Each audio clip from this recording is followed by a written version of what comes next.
Hey, this is Aaron, the Metal Theologian. Alright, so here's what we're talking about today. We're hyping a new release something that just came, and from a label you ought to support too. So then we're going to talk about a couple of cheesy records, then we're going to talk about some new wave British heavy metal shit. That's on the agenda, so here we go. You know, one of these days, I was thinking about this before, I was thinking about doing this tonight. One of these days I'd like to do a video about the best, like, LPs that came out of the new wave of British heavy metal. But it's hard, because, like, the best ones are, like, Iron Maiden and, like, Venom, right? But I can't talk about that because it's too fucking obvious. You know, I don't need to sit here and tell you that Killers is a good record, right? And plus, neither of those bands really has that sound. You know what I mean? That's really the part that makes it difficult. Same with, like, Witchfinder General. I mean, you'd be hard-pressed to say that they're, like... I mean, among people like us, they're pretty well regarded, right? But among, like, the world at large, it's a little hard to argue that Witchfinder General is super overrated or anything like that. Fuck, sorry, I'm having trouble getting comfortable. But, they don't sound right, you know what I mean? They don't have that, like, classic sort of, like, punky edge to them the way they do, you know? They have a really sort of fully realized, like, doomy sound to them, except maybe on the first 45, and so they kind of don't count either. So it's really kind of hard to come up with ones that are really good, because, like, the Jaguar record I wouldn't call really good. I don't think I'd call either Fist's records really good. You know, none of them are bad, they're all fun, but, like, if you're going to pick the best ones, what are they? There's Diamond Head. What else? You know what I'm saying? So, anyway, we'll see. Anyway, let's talk about this first one, okay? This is actually a new one. This just came out on Retroactive. And first of all, that's a hell of a label. Retroactive. Dude from Retroactive has done some really good shit. And I said some nice things about him recently. I'm going to say some more right now, because he's a hell of a guy. And he put out this gem of a record, which I got to say I didn't know anything about. Never even heard the name before. This is their second record. Given that I gravitate towards first records when I'm checking out a band, and the cover of their first record is god-awful, I might have completely ignored these guys. When this was on the way, Scott Waters got in touch and said, hey, you need to check out this record. So I was like, okay, Scott has pretty good taste. Pretty much just went for it blind, okay? Well, this thing is awesome, man. It's playing right now, right? It's got some cornball moves to it. Okay? It's definitely got some hooks. It has some pretty poppy, like, sensibility to it. But goddamn, okay, listen to this. See, it's kind of corny, right? But goddamn if I don't love this record. Like, every fucking song on this thing is just awesome, man. And, yeah, and it's not too long. Like, it's 8 songs. It flies right by, you know? It's like what an LP should be like, you know? Like, if you're on, like, song 13 and you're really, really done with it, that's the worst thing about CDs, right? So, yeah, there's, like, a little band, like, history here and some other stuff. And Scott did the art, which is another reason why you should support it. And the dude from Retroactive is a hell of a guy. But, man, this record is just fucking fantastic. So, at least listen to it online. There aren't that many of these around, so I would strongly advise you to, like, check this out before they dry up. I show enough, like, unusual shit that, like, is expensive, so this one won't set you back an arm and a leg, just maybe a finger or two, so grab it right now while you can. Yeah, listen to this.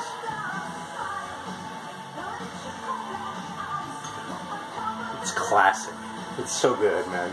Yeah, Triton.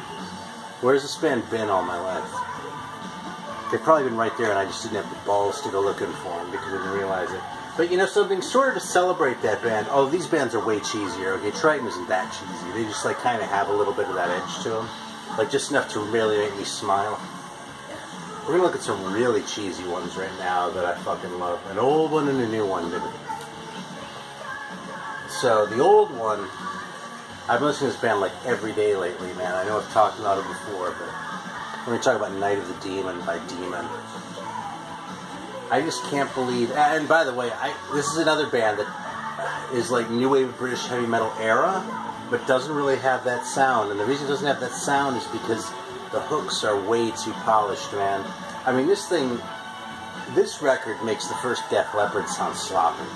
It's just so, like, professional and, like, so, The production is really perfect. Like, any more out of production would be too slick and it would spoil it, right? It's like walks right up to that line. But this thing is just awesome, man. It's like super like dark and occult as far as the theme subject matter. I mean, obviously, look at this cover, right? But it's like these hooks. I mean, I just saw what I did about the production. If these guys were just maybe not a hair, maybe like a toupee. Like a full toupee, but only a toupee. If they were that much cornier, they'd be Asia. But they're not Asia. They're fucking demon, and they're great, man. And this record is awesome. Look how fucking spooky this back cover looks. Look at that shit. But this is just so good.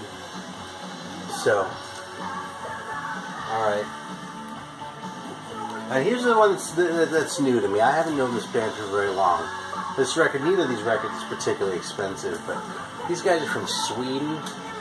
They're a Jesus band, and they're called Charisma with a Z. Just like feast your eyes on that for a second, because that pretty much tells you what you're in for, except maybe that picture in the middle and the back gives you an even better idea what you're in for. Okay, yeah, this record is corny. God bless rock and roll. Try it, open parenthesis. Feel the love, close parenthesis. Make up your mind. Yeah, man, this is a corny ass record. You know something? I fucking love it. I don't know what it is, but there's something about this record that is just like brimming over with charisma. You get it? And it's just fantastic, man. I just fucking love it. It's cheesy, it's hokey, the hooks are obvious, and it's great. So yeah, one that I didn't pull out is that French Mistreated record, Première Intervention. That's probably my all-time favorite guilty pleasure record. But Charisma's up there, like right out of the gate, man. I don't know what it is about them, but you could probably play me 5 records that sound exactly like Charisma, and I'd hate them. But this one, man, I just love. Like, if you go on the Colosseum website and see what Dan says about these guys, about why he thinks they suck, he's right on every count. I just love him.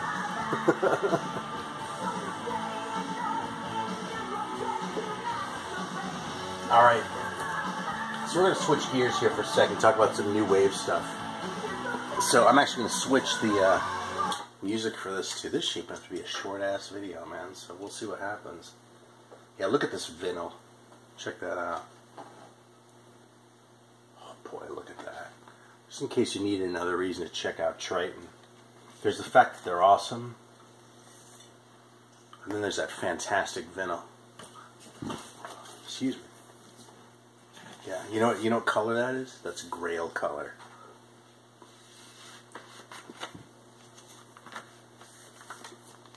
Yeah, fantastic, man. I love this record. Same deal, too, man. I don't know. Maybe I'm getting soft with my age or something like that. But, all right, we're going to talk about Marquis de Sade. This is what we're going to listen to right now.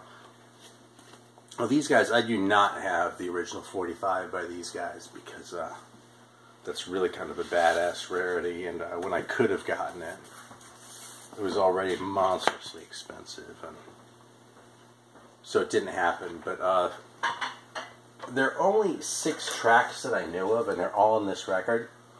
This is like an earlier high roller version of it, when they were still sort of partnered up with Hades Paradise, and some kind of not pleasant stuff came out of that.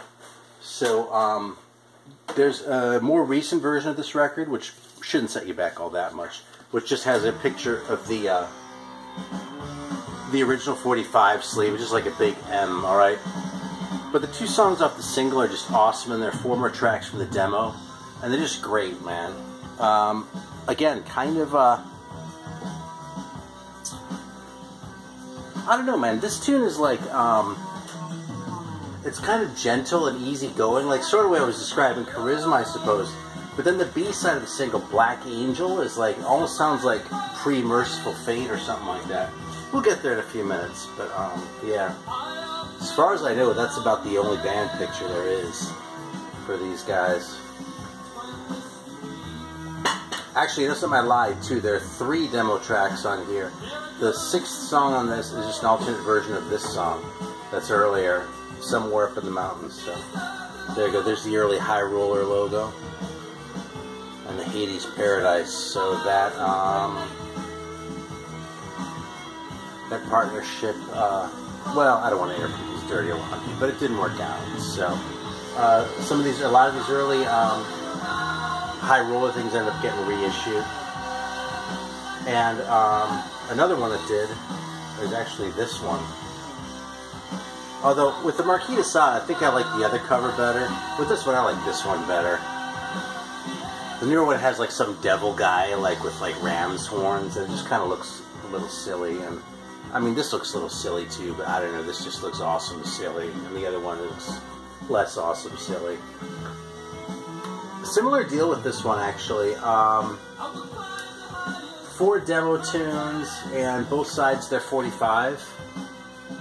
I've always thought that Demon Pact kind of sounds like a metal version of the Stranglers, which is a lot better than it may sound initially. I actually played them in a video a long time ago too, and they put an ad on it, so I was a little pissed about that, so I'm not going to play it today. But it's a little misleading because what they got released while they were actually together was the 45 with the 2 songs, Eaten Alive and Raiders. But then the song Escape was on the Kent Rocks compilation album from Kent, of course. That'd be in the UK, not Ohio. So,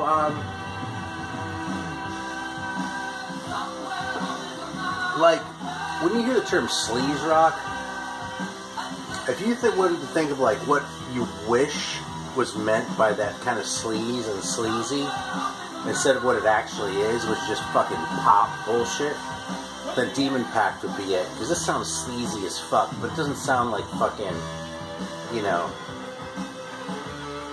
I don't know, sleaze bees or dangerous toys or some shit like that. It sounds like they're fucking like greasy, like fucking guys you maybe wouldn't want to meet in an alley, you know?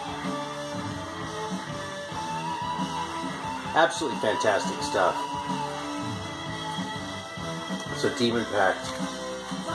Again, there's the High Roller logo and that Hades Paradise one. I almost feel like, you know, guilty showing this off, but Hades Paradise, as far as I know, is no more, so. I really have a soft spot for these short records, by the way, in case it seems like I'm gravitating towards them, so, you know, again, 6 songs on each of these, they leave you wanting more, you know. I'll take one of these any day of the week over one that has like 10 like alternate mixes or the absolute worst instrumental versions of shit. I have a fucking Beneath the Remains by Sepultura that has bonus tracks with like instrumental versions of 2 of the songs. I'm like, why? Leave this off. Now I have to get up and like pain in the ass.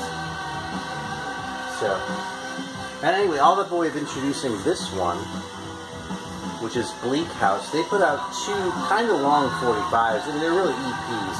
This is a much more recent High Roller reissue. Hyping High Roller this time around, huh?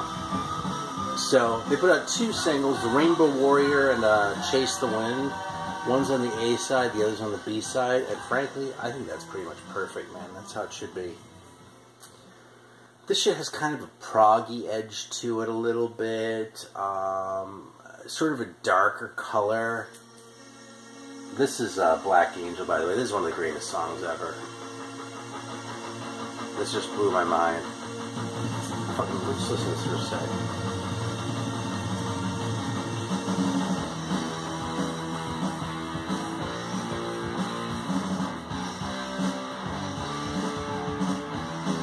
What a weird riff.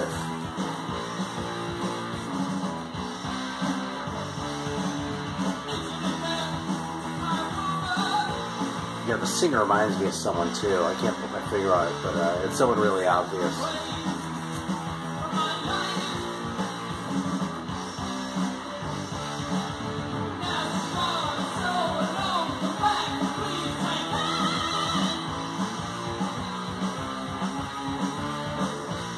Awesome.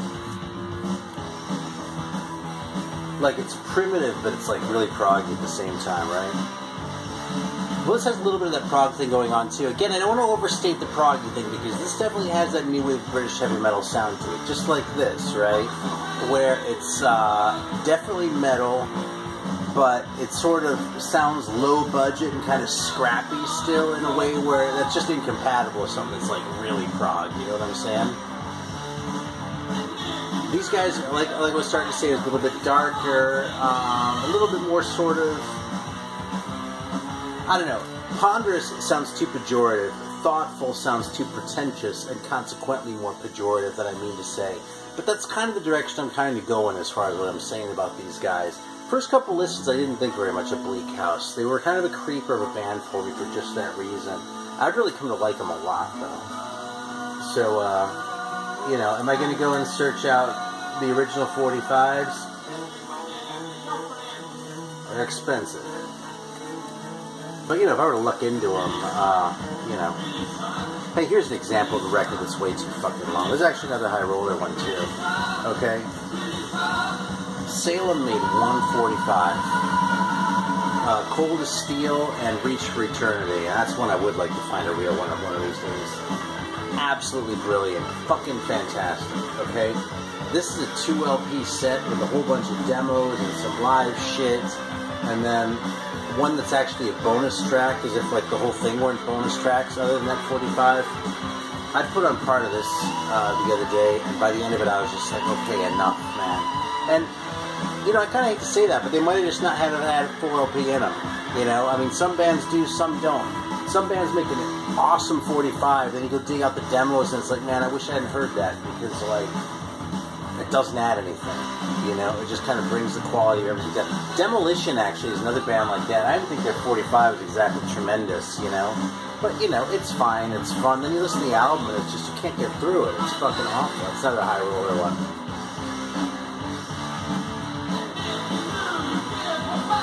So, yeah, so this is an example of one where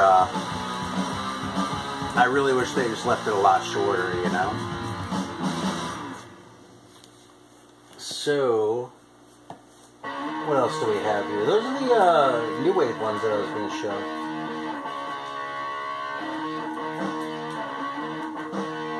Yeah, and I guess that's really about all I've got for today. So, I came in under 20 minutes. That almost never happens. Usually I just prattle on, right? So, thanks for watching. And, hey, here's one more that's kind of cool, actually. It's sitting right in front of me. Overdrive only made 145. This record is very cool and worth listening to. This is a relatively recent one, too, which is why I don't want you to, like, snooze on it. This one's Splattered Records. They did a very nice well, I don't actually have it, but they did a reissue of the Blitzkrieg 45. They also did that reissue of the, the Centurion 45 that I showed not too long ago. And they did a comp of songs by Dealer, which is good, but also they made a reissue of the 45 is like with it, which was worth its weight in gold. Anyway, this album, not super long. It's what, 8 or 9 songs, I think.